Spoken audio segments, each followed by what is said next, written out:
So it should be an interesting day. I'm not going to be up here the whole time. We have a lot of people who are going to be contributing to their perspectives and their stories of Dorothy and how she influenced their life, affected their life, and was a part of their life. And I think that's going to be it. I couldn't think of a much more of a fitting tribute than to have that kind of a presentation. I mean, I only give one perspective. I mean, I've got, I guess, lots of angles to that perspective, and we had a very interesting relationship as mother and son. But I think what you'll enjoy hearing from other people of what she meant to them. I think the number one thing I want to leave with you today is this is a celebration of life. I spent some time talking. I'll introduce Mark in a minute. But everything we want upbeat. This is a very positive time for us, for our family, and it should be for you guys too. I think she's in a much better place than she was. We miss her dearly, but. There's that consolation is that she's better off where she is. We had her for 95 years, so there's quite a bit to tell and quite a bit of different perspectives to hear from. As I mentioned, several people will be contributing to the service, and it should be a real dynamic time. They're all very different folks. Some of them speak for a living, some of them haven't spoken in years, and some of them didn't want to speak at all. So it should be an interesting cross-section. I'd like to introduce quickly Mark. He's sitting in the back corner. He's going to be our musical accompaniment tonight, or this afternoon. We picked a couple of songs. I guess one of them is one that I really like, and you're probably used to hearing. We'll surprise you with that later if you haven't already figured it out. And the other, we had three choices for the other one, three leading contenders. One was the Barney song, which it's pretty short, right? So we decided to put that aside. The other one was You Are My Sunshine, and the Somewhere Over the Rainbow were the three candidates, so we picked Somewhere Over the Rainbow. So we're going to start with that one. And I know, for those of you who knew Dorothy well, she had a lot of positives, a lot of attributes. One of them wasn't carrying a note, right? And she passed that on to both my sister and I. I mean, she was awful, right? So you're not going to hurt her feelings if we butcher this song. But we want you all to try and participate and have some fun with it, okay? So I think we got the lyrics matched up. There's about 16 different versions of Somewhere Over the Rainbow. I think Mark and I are all synced up and we've got the words right. And on your seats, you should have found the words, the sort of the final version. So we'd like to try that. Yeah, I think that's with no further ado, we'll head for the song. I would like to note too, I just saw in my notes here, that afterwards, after we're finished, we're going to go just next door for a reception. There's a bar service and some snacks, and we can kind of continue the fellowship that we're going to create in the next 30 to 35 minutes, depending how long some of the unknowns speak. Sorry about The funeral home said, try to keep it to 35 minutes. And I looked at the cast of characters I had and said, not a chance. But anyway, we'll see how we do. Fortunately, it's not too hot and we can kind of survive. All right, so Mark, if I can turn it over to you and you can lead us in Somewhere Over the Rainbow.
Why then, oh why can't I?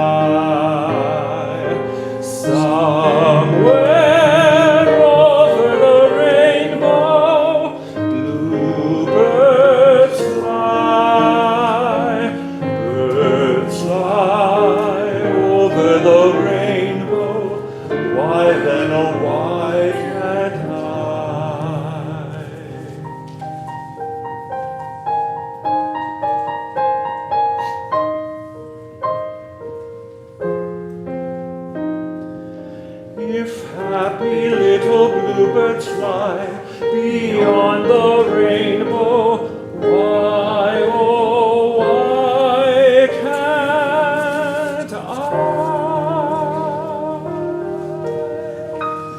Congratulations, guys. I think we did a pretty good job. Some of those notes were pretty hard, but anyway, I think we did a great job.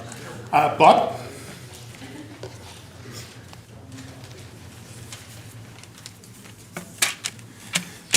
Good afternoon, and again, on behalf of the family, thanks for being here, and we're going to have an enjoyable time, I think, for the next half hour or so. I'm going to start back at the beginning, and some others are going to follow up with Dodie's later years. My earliest remembrances were, about the age of 4, maybe 5, and Dodie, and that's what I knew her by all my life, Dodie. She had a thing about dolls, and when I arrived at the house, very shortly thereafter, I became her real-life doll. And we have family pictures that show me with long hair, and then the long hair is all done up in rags, and I'm sitting there like this. I don't know whether I enjoyed it or not, but Mom told me that she really loved it. Had a wonderful time. My sister and brother were older than I. My brother was 16 years older, and Dodie was 10. She and her brother had a wonderful relationship. They worked close by, both at General Motors. Dodie was working one floor below Tom. Tom was in sales. Dodie was running a computer or a controller or something like that. And Dodie was never one to back away from some fun. Tom got up one morning and was sitting at the breakfast table, and our family dog, Duke, a great big, very stupid boxer, came through and caught his neck on the cord from the one of the electrical pieces, probably the toaster, and the thing went crashing on the ground. And Tom sort of half-stepped up, put a boot to the dog, missed the dog, hit the wall, broke a toe. And about 3 hours later, he arrived at the office, broken toe, one slipper, and the toe cut out, and a great big wad of white bandage sticking out of it. He had devised a cockamamie story about what had happened to him and how he'd managed to trip and hurt himself on the front porch. Dode heard about that. And very quickly before break, she straightened that out and made sure that everyone knew that he tried to kick the dog, missed, and crunched his toe. So that's kind of relationship they had ongoing off and on all their life. Wonderful sister, beautiful, beautiful memories from that time frame. Old house on Fairbanks Street. Right now, it would be scary to me still. It was a little bit scary for a little guy. Dodie used to have fun with me when Mom would go off to church 4 nights a week. Our mother was very involved with young ladies, ages about 14 to 18. She loved them and they worshiped her. So 4 nights a week, Monday through Thursday night, she'd wander off and go to 4 different churches up and down Simcoe Street in Oshawa. Dodie got stuck with me. And Tom was around, but he managed to make himself scarce as often as he could. So Dode did a great job, I think, of trying to keep me out of trouble. The thing I remember most were, she had an amazing moment because I got bit by our dog. Our dog was a chow, and it was very hot, and the chows aren't really known for having a good temperament, particularly if they're aggravated. Well, I put my arm around him to just hug him. It was too hot, and he was too nasty, and he bit me in the head. And I was, bleeding profusely, and my brother just took one look, and he was gone.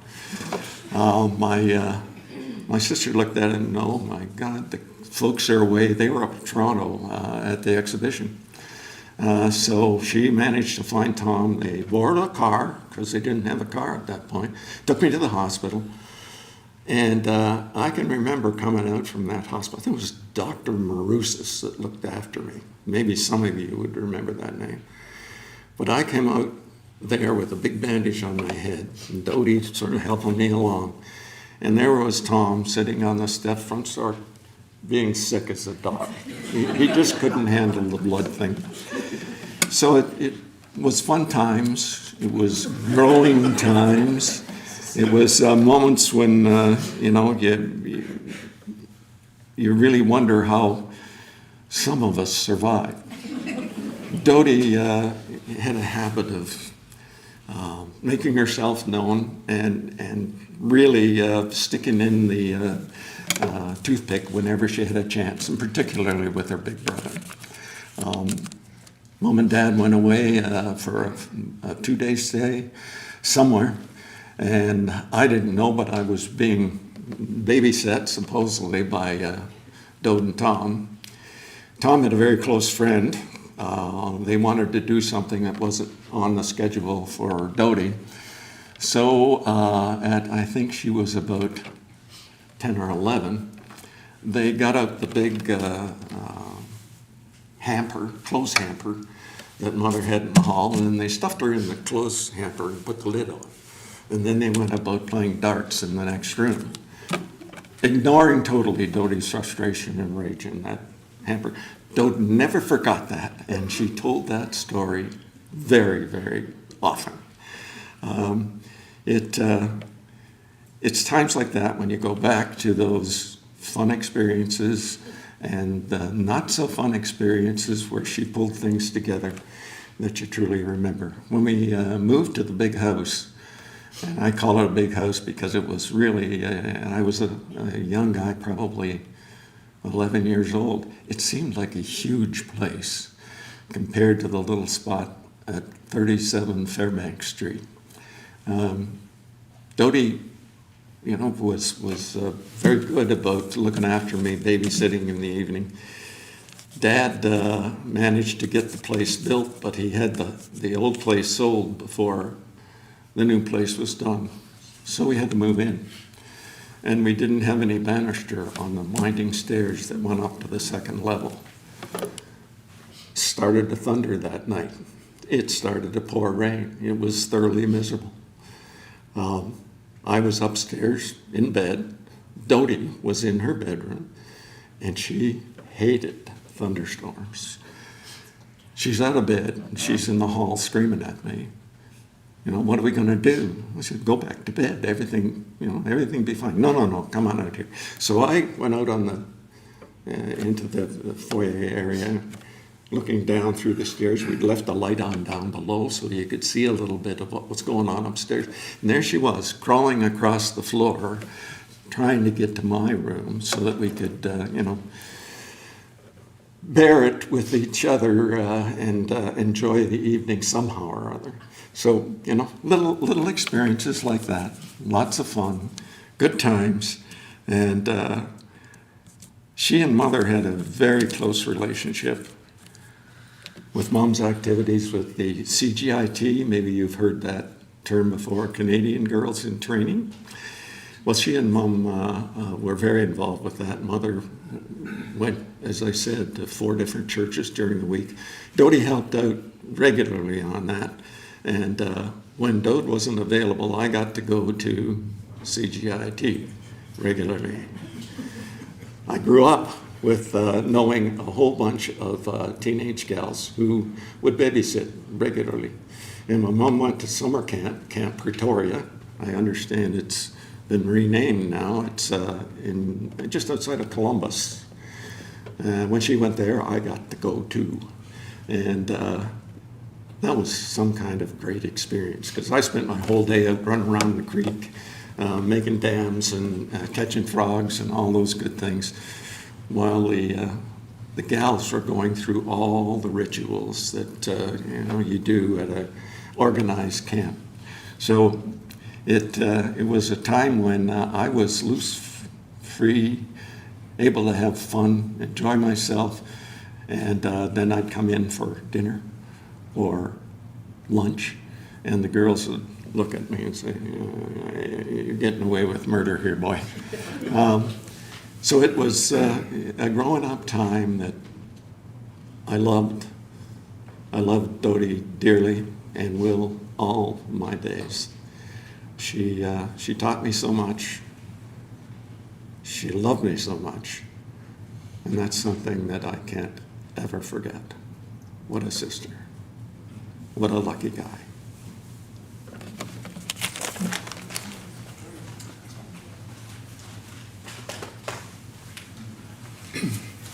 So I found some of Bob's comments about Dorothy growing up quite insightful. The thunderstorm story. For most of my younger years that I can remember, I don't know what, back to 2 or 3, whatever that is, every time there was a storm at the cottage, Kathy and I had to put on rubber boots. And I never really knew why, and now I know she was terrified of thunderstorms, terrified of lightning perhaps, but like, honest to goodness, the clouds would come in and, "Get your rubber boots on, kids." We'd all kind of look at, we're not going outside the house, like, why are we putting rubber boots on? Anyway, thank you, Bob, very insightful. Greg and Ted?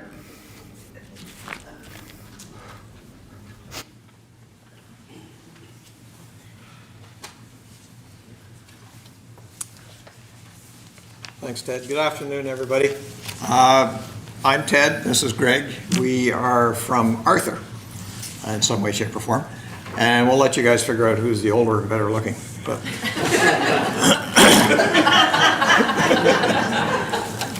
anyway, we're going to read a poem that was written by Kathy Willis. And it was first presented by Kathy to Dorothy on her 65th birthday. This is how it goes. It seems not so long ago, when Ted and Kathy were small, they were blessed with having a supermom, the kind who could do it all. Dorothy did the things all mums did, plus volunteered for lots more. In fact, the record will likely show she didn't miss a single school trip from 1960 to 84. CGIT, Explorers, Cubs, and Scouts, just to mention a few. Dorothy volunteered willingly, like she did not have enough to do. She chauffeured chaperone dances, ski trips, and more, opened her homes to our friends, hosted parties, and lovingly made school lunches galore. Mom cheered at all our sports games. She was as devoted as they came. The coaches would shake their heads. "Here comes Mrs. Chant again." "Mrs. Chant," they would yell in person, in unison. "Ted will be okay. The game is still in progress, lady. Could you please get out of the way?" Well, times are always changing, and due to a sad twist of fate, the family business needed a boss lady, and Mum went off to her destiny date. Ted was off at college. The dog and Kathy were holding down the fort. Kathy oversaw dinners. Lucky that Dorothy and Kathy didn't end up in court. Kathy's culinary skills were rugged, and cooking something Kathy did deplore, and even to Dorothy's last days, the sight of a shake and bake box would still make her cry out, "No more." We could go on and on. There is much we could all share. To put the stories of Dorothy together would take much more than we could bear. But the point I want to make, and the reason we're all here today, is to celebrate and remember Dorothy's gift to us, being her in her own special way. So going from there, just a couple of little memories from each of us, I guess. Excuse me. One of the memories that I have actually came from my son. Barry, our son, when he turned 16, he got the opportunity to fly to Montreal and spend time with Dodie and Dad. And I never did really find out from Dorothy whether she knew about this or not, but Dad took Barry and Andrew, who were, remember, 16 years old, took them to the Peel pub. And I've never been there myself. Greg has probably been there, but the best I could get out of our son was that it was a bit of a strip bar. So one of the other things that Barry relayed to us, and Debbie and I have seen this ourselves personally, is that Dorothy had a real passion for bran buds, and bran buds with fruit on them. And to me, bran buds is like chewing gravel, and putting the fruit on just sort of helps it flow down, but I suppose it comes out the other way. And then the final memory is Barry tried to dip his hand into a big bag of peanuts in the shell that Dorothy had by the back door. And he got scolded right away. Dorothy said, "No, those are not yours. Those belong to the squirrels. Get your hand in." Alrighty. I met Dorothy in 1980. And just to put that in context, Pierre Elliott Trudeau was Prime Minister. It was about 7 months before Trudeau and Marc Lalonde, I think it was, brought in the National Energy Program. I met Dorothy that summer, and then later on in the wintertime, we went to the ski house for the first time. The ski house had a lot of blue paint, as I recall. Dorothy explained that they had gotten the deals at some point in time on several cans of this special bluish turquoise paint. Now, turquoise turns out to be her favorite color, I think, so maybe that was the real reason. The kitchen had open shelves that the dishes were sitting on. There was no cabinets. And it had this old dishwasher that I'm sure was General Motors. I could be wrong, but General Motors did own Kelvinator or somebody like that. And it was the dishwasher where once it was done, it didn't have a drying function. The lid just popped up and brought up the racks to dry the dishes. So that was the first year that I met Dorothy. At the ski house, we would sit around at nighttime in our house coats in front of the fireplace playing bridge. Now, I'm not a card shark. Don't look at me. Yeah, so I know there's 50-something cards in a deck, and apparently there's 4 suits. I was always paired with Dorothy as her bridge partner. And although my dad would give me crib notes on how to bid, invariably if I said something no trump, one of Dorothy's 2 cats would bite my ass. So I'm not sure why she was so competitive. It's just a card game. But in those days, and that was 1980 that I met Dorothy. Dad was 50 years old at the time. May have skied on the farm in New Brunswick once or twice on a little hill. Dorothy got him up skiing. And to the last run I took with Dad, I could not keep up with him. He turned into a maniac skier. He skied so hard that he wore the plastic on the bottom of the skis down where you could see the little teeth that held the steel edge into the edges of his skis. He was such an aggressive skier. And I remember the first time that we taught my boys to ski. We did a week's worth of lessons in Ottawa, and then we went to the ski house for New Year's. And Dorothy took the 2 boys, my 2 sons, took them off skiing and looked after them for the day. Dad took me up chair 6 where it says experts only beyond this point. So I have Dorothy to thank for leaving me alone with my father at that point in time. But for those of you who, you obviously know Dad after he met Dorothy, I left home at 17 to go off to university. Those first 17 years of my life, Dad was an engineer traveling all over the world. Didn't really get to meet my dad. So it was really Dorothy who brought my dad out.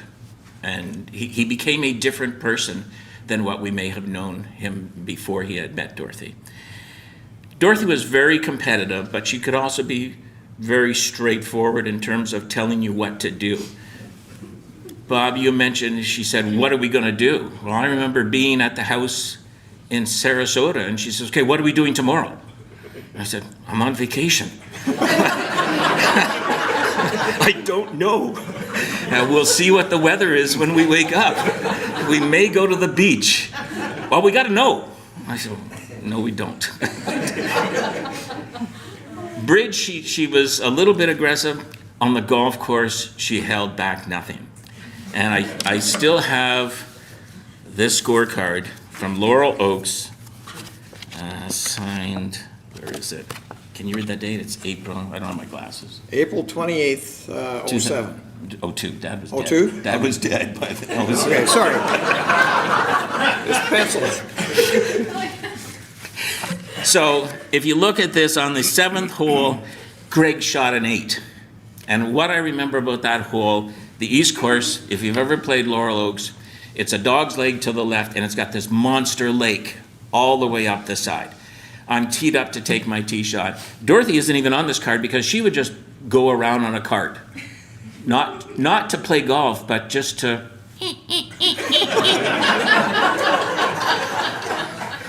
She's sitting behind me. She says, "You're aiming for the water." No, I'm not. Ball goes in the water. So I tee up again.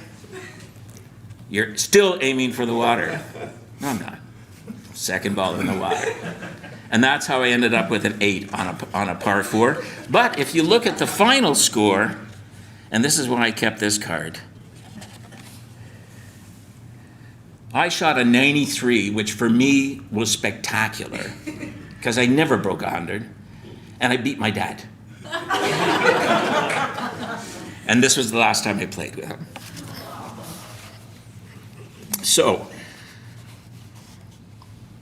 I want to thank Dode. One, for giving me the chance to say, "Here's my brother Ted. Here's my other brother Ted."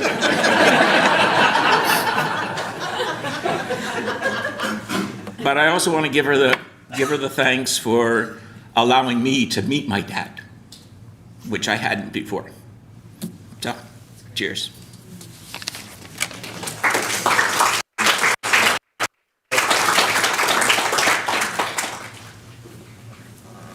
I knew that would be good. Yeah, Cam, Tyler? Sure.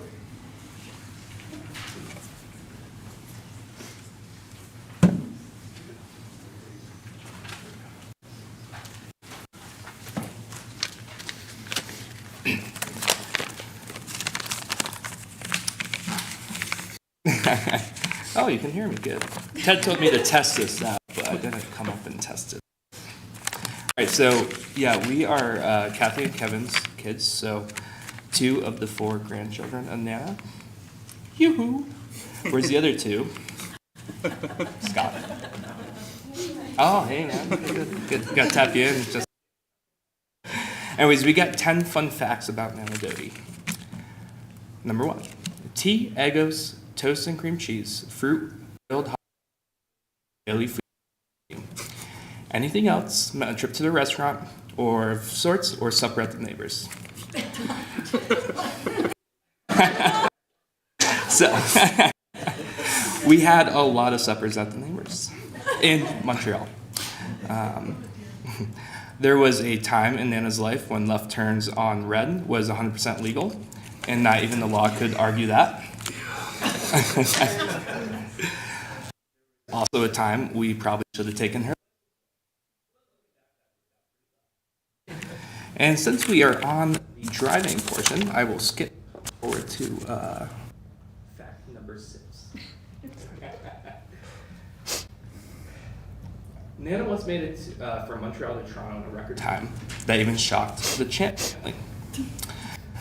We all know Nana was not a speedy driver, so Tyler and I had an awesome trip this time. We later discovered that her speedometer, which was a newer car, so you could switch it from kilometers to miles per hour, was in miles per hour. So the 100-kilometer speed limit was now 100 miles per hour. The Guinness Book of World Records did not get that record, and luckily nor did the police. Yeah, sure. You want to hit number 4? 4. All right. Nana had multiple nicknames over the years. However, one of them more special, and specifically from Cam, was Gone. And that more or less came from the fact that we would wake up on Saturday or Sunday morning and she would be gone after being there on Friday night for whatever event we had going on during the week, because she missed nothing. But Nana enjoyed Laurel Oaks Golf Course more than the beaches, Siesta Key, even though she seemed to swear more at the sand in general during her time on the course. Funny enough, she never swore at the sand on Siesta Key. We were all still confused as one seemed much more relaxed. She did most likely swear equally in the parking lot of the beach, though. Greg, sounds like we had a slightly different experience. Nana had a strong routine of getting her hair done, and that was the one time you could truly not get a hold of her if you needed to. Gin and tonic seemed to be a favorite, specifically with Beefeater. Come to think about it, she may have become slightly less available after a few of those as well. There. Tyler can attest to this next one because this is Sarasota and then Ski House. Tiger Woods nor Charlie Sheen could ever do anything wrong. No. It was not possible. But neither could Tyler or I. Bob, Nana Doty once told us that your best friend would always be your brother. At the time, Tyler and I rolled our eyes so hard that the tides shifted. She always spoke about how much she loved you and Tom, and Ty and I at the time were like, what the hell do you mean? Anyways, it turns out that she could not have been more right. Nana Doty taught Tyler and I so much over the years, and we're just so appreciative of the memories that she's given us and that we're going to be able to pass on for the rest of our lives. So from the bottom of our hearts, thank you for everything. Thanks, guys.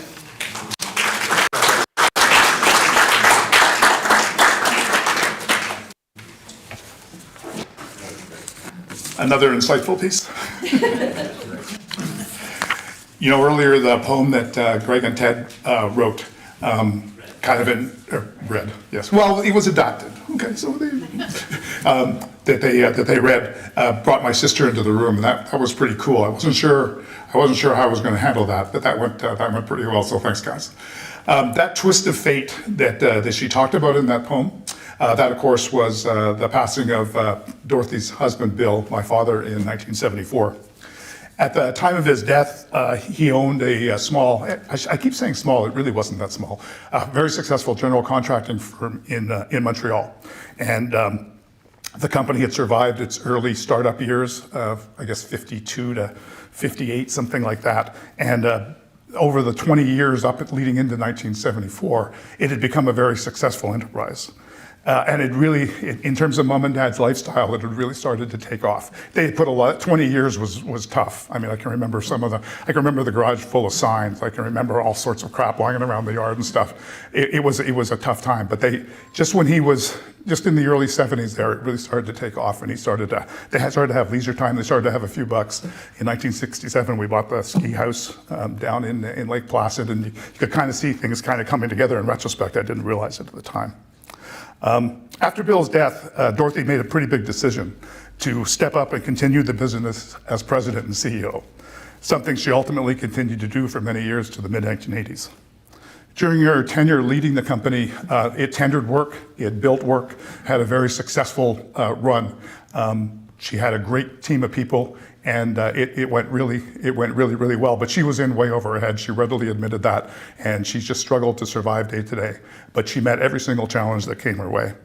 The largest project that the company built under her tenure was a $7 million project up for General Motors in St. Therese. It seemed like going home to her, I think, with the roots in Oshawa and stuff. So she really focused on General Motors, had some interesting relationships with the people up there, and a lot of the work that they got was just sort of sole sourced and handed to them. That $7 million project today would be about $50 million to kind of put it in perspective. So she was a mover and a shaker. In the fall of 1980, the Montreal West Island local newspaper, the News and Chronicle, published an article about her. It was entitled, "Woman Shows Courage and Carries On." So I just wanted to talk a little bit about that, because in that article, what the author of the article, a lady named Jackie Dodd, did a really good job of interviewing Mom and pulling out from her what was making her tick, what possibly possessed her to step into these shoes, what possibly possessed her to have the drive to do that. I mean, she really was an amazing stay-at-home mom. She was quite involved in the Quebec Home and School Association and all those things, but she never really had much to do with the construction business. So what I thought I'd do is I have that article, I've kept it of course, and so this is actually Mom speaking to the, I'm going to read you a couple of things. That this is actually Mom speaking to who was interviewing her, this Jackie Dodd. And it tells a little bit of the story about her character and that part of her life.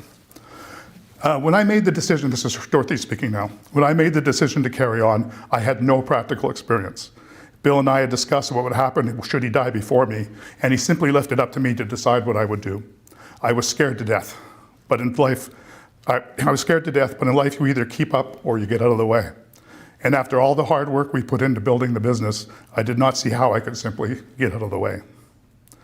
24 hours after Bill died, I called in all the superintendents and office estimating and administrative staff and told them it was my husband's wish that if I should want to, I should carry on his place here. They provided me with resounding support, although some must have doubted the wisdom of both of them making the decision, both my mom and the people there in the room. 6 years later, the article was in 1980, I still have all the same people with me and the business is thriving. So those were her comments on stepping in. A couple of comments on carrying on, again, her words. When life deals you a challenge, seek out something to challenge it back. I had a great childhood, loving parents and brothers. A very good life before I was married, followed by a rewarding life with my husband and family. Bill and I had been high school sweethearts, and his death was a life-altering tragedy for me. My response, though, was to push back, go out and do something with my life. I had the opportunity to start a whole new career at 45, and I decided to take it. I enjoy being out in the field. It's exciting to see what is happening when you're playing a part in something that's being built. Seeing the job when it's complete makes you feel all the effort's been worth it. And I am much more confident today, and I know so much more than I did when I took over the company. In the early 1980s, Dorothy made the decision to exit the business and oversaw the successful sale of the company. This was about the same time that she was blessed with Arthur and his children joining her sphere of life. And she didn't end up sitting on the sidelines very long. I think, you were saying that Dorothy inspired Arthur. Well, Arthur definitely inspired Dorothy and captured that energy and helped her divert it to something very, very constructive. She became a bearcat of a real estate agent for Royal LePage on the West Island of Montreal. She won a lot of awards. She had a few interesting experiences, forgetting to mention that there was no hardwood in houses and stuff like that. Anyway, she had some interesting little issues, but she was a bearcat of a real estate agent, and she enjoyed that career for many, many years. I can remember on a Sunday phoning down there and saying, how's it going? Well, Arthur's out gathering up all the open house signs. He'll be back in a minute, right? So, yeah, they had that pretty interesting, but she was not one to sit on the sidelines. Now, there was one assertion in the News and Chronicle article that did greatly exaggerate Dorothy's accomplishments. It read, for 4 years, Dorothy took daily French lessons and speaks it fluently. It sort of threw into jeopardy the rest of the article because she did not speak French fluently. I'm no one to judge, of course, but I had been on very good authority that it was painful, and every chance that her team at work got to switch back to English, they did. Anyway. So the next part of this, I'm going to shift gears a little bit here. We've heard quite a bit about like Dorothy, who she was, and how she impacted the various people in the room and stuff. She was a lot of fun to have around. She was a good mom, no question about it. Now, what I want to do is take a minute now and just kind of have a reflective moment. We've had a few laughs and stuff like this, but just think a little bit about Dorothy and kind of each of us has different faiths, and we have different sort of levels of faith within those. And faith is a very deeply personal thing. But I'd like you to take a moment right now and just think of Dorothy. Think of what she meant to you, what she meant to members of your family or your immediate friends, whatever. I keep looking at the Martins over there. Yeah. These are Doug and Kim and Pam. Well, Kim in later years, but Doug and Pam lived across the street. Dr. Bill, there was a picture of him and Jan in one of the photos there, and they were just like an extended family to us. There wasn't many Sunday nights we didn't have Chinese food at one place or the other, and it's really good to see you guys. Yeah, I think it was your mom's funeral was the last time we probably crossed paths, right? Anyway, the fact that you're all here today, there's a lot of positive energy in the room. I love the laughter. I know Dodie would have too, or did, or does, depending on where you're all sitting, I suppose.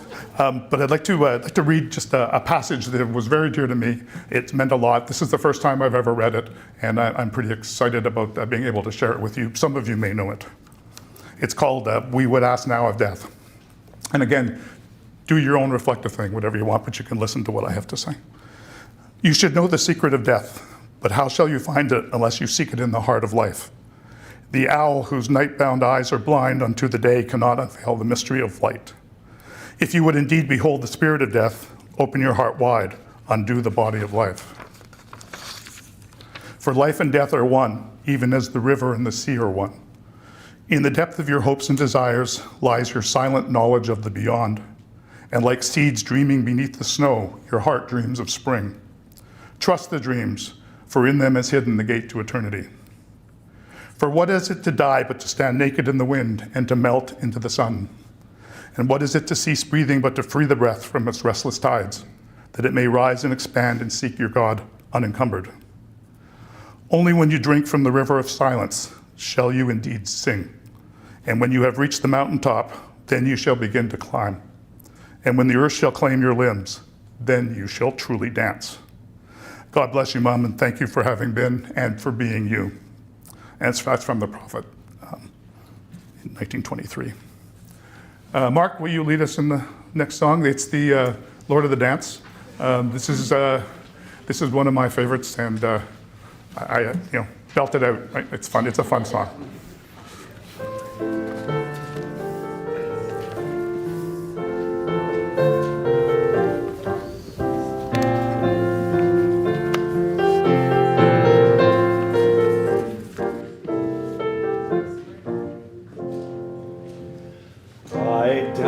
In the morning when the world was begun, and I danced in the moon and the stars and the sun, and I came down from heaven and I danced on the earth. At Bethlehem I had my birth.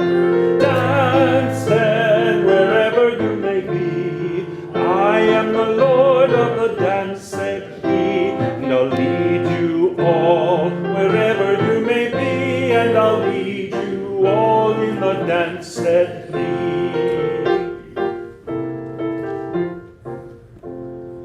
I danced for the scribe and the Pharisee, but they would not dance and they wouldn't follow me. I danced for the fishermen, for James and John. They came with me and the dance went on. Dance then wherever you may be, I am the Lord of the dance, said he, and I'll lead you all wherever you may be, and I'll lead you all in the dance, said he.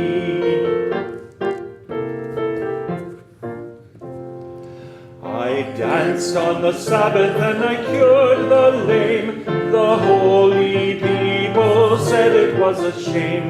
They whipped and they stripped and they hung me high, and left me there on a cross to die. Dance then wherever you may be, I am the Lord of the dance, said he, and I'll lead you all wherever you may be, and I'll lead you all in the dance, said he.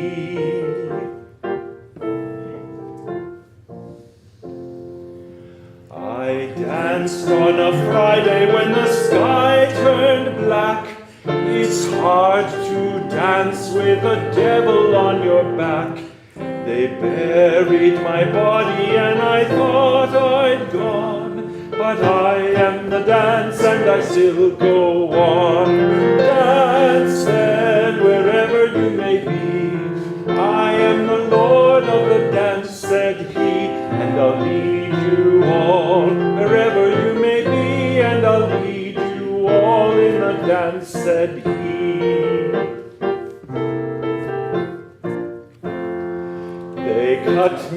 down and I leaped up high. I am the life that will never, never die.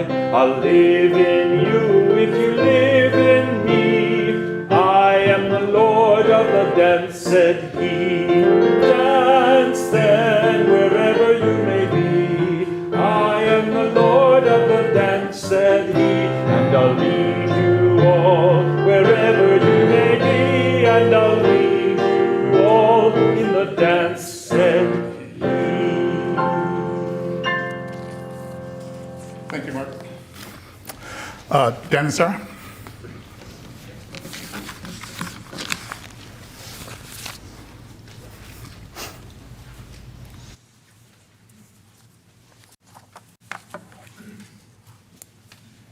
I'm going to read a poem for Dodie. Don't think of her as gone away. Her journey's just begun. Life holds so many facets, and this earth is only one. Just think of her as resting from the sorrows and the tears in a place of warmth and comfort where there are no days or years.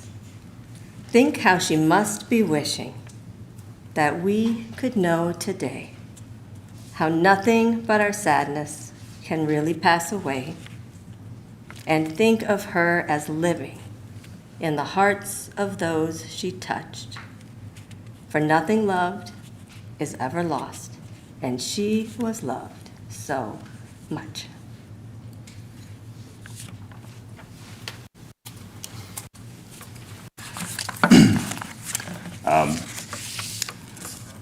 For those of you I haven't had a chance to meet, I'm Dan Carell, the youngest of Dode's nieces and nephews. I'm Bob's son. I am so happy that Sarah and I were able to be here. My brother Tim lives in Portland, Oregon. My sister Kelly lives in Chicago, and they both very much wish that they could be here, and they send their regards. We moved from Toronto to Chicago when we were kids. After that, traveling to Ontario in the summer or New York at Christmas was a major family event. We looked forward to it. We remembered every detail. Aunt Dode was a central character in the show, and to us as kids, the most memorable. When we were too young to have known Bill, but when Arthur came along, the Aunt Dode show got even better. I asked Tim and Kelly each to give me a short recollection of Dode.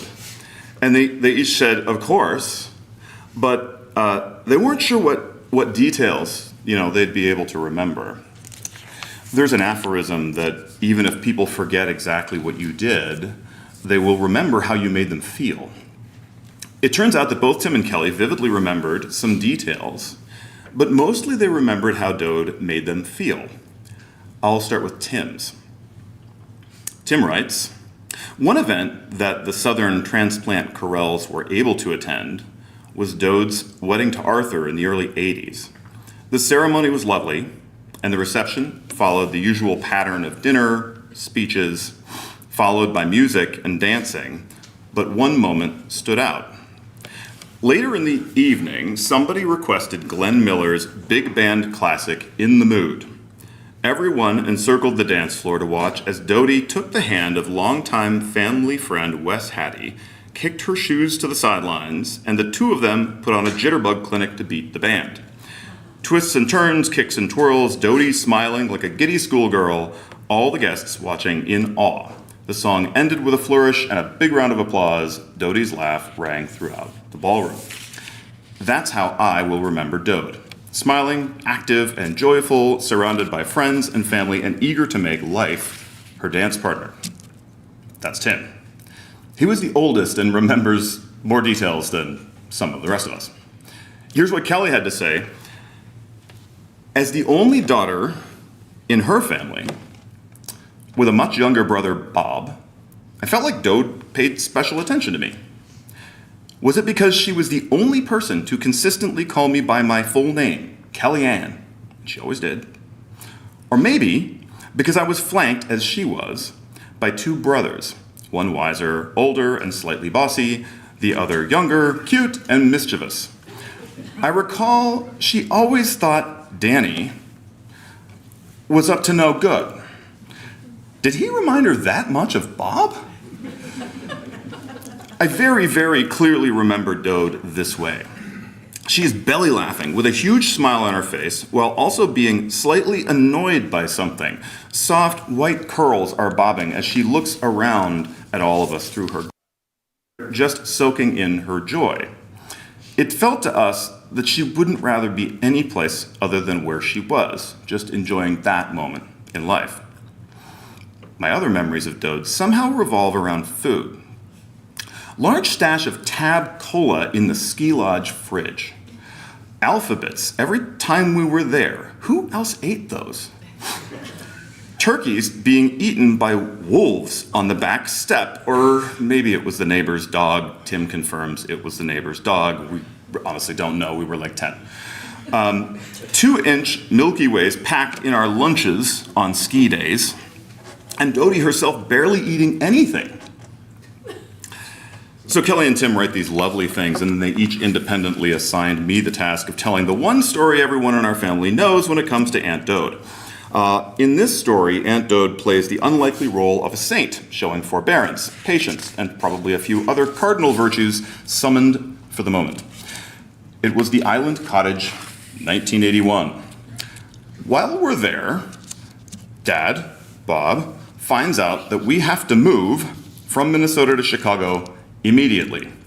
Mom and Dad leave the island to go buy a house. We didn't know that. We didn't know why they left. But we figure it isn't good. Dode is in charge. I do not know what kind of conversation took place between Dode and her baby brother about this assignment. History does not record if her role was voluntary or conscripted. Maybe Nancy and Bob snuck out under cover of darkness. Either way, I was 8 or 9 years old, and because of the general situation, I decided to be unhappy. As Kelly already mentioned, Dode may have harbored a general belief that I was up to no good. Was this accurate? I mean, who can say? But Tim, Kelly, and I can confirm the following facts. Dode was studying for some exam, now it has been confirmed, perhaps a French thing, or a business thing, or possibly some bedeviling combination of both. She was in the lake on one of those blow-up floaty things, maybe reading something, maybe something important, like a French thing or a business thing. Whatever. Sometimes adults do weird stuff. It could have been that my cannonball dives off the raft caused her to be fully in the drink, which I suppose would have put whatever she was reading in the drink, too. Details are fuzzy. At this point, the warden was eyeball to eyeball with the inmates. Guilt was determined. I was sent to the back bedroom of the island cottage. It turned out to be a minimum security facility. There was a high window in that back bedroom, and if you crawl through it, perhaps especially if you have two older siblings to catch you on the other side, it forms a perfect escape hatch. I escaped about 150 yards, which was the maximum distance possible on Shadow Island. The main evidence of Dode's sainthood is that I was not killed. I was fed that night. Bob and Nancy returned to 3 living children. History also does not record the conversation that surely took place between Dode and her baby brother upon their return. I remember Dode the way Kelly and Tim do, too. She was a terrific role model of how to live with energy and love. We knew because we were told the backstory as it kept developing that she was a terrific role model of how to live in spite of and against life's hardships. And I may have learned from Dode that if I was going to be up to no good, I should probably be better at it.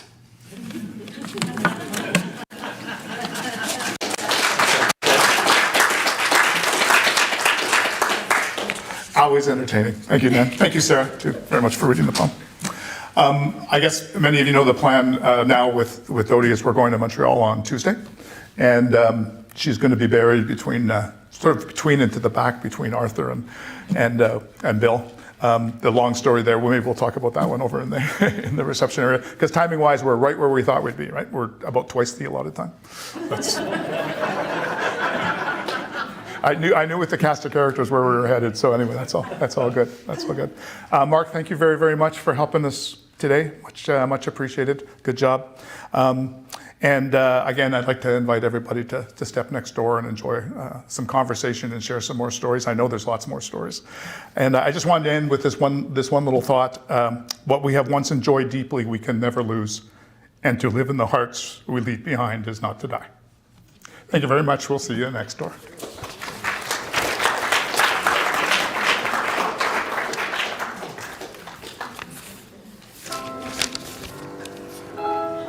Good job, guys.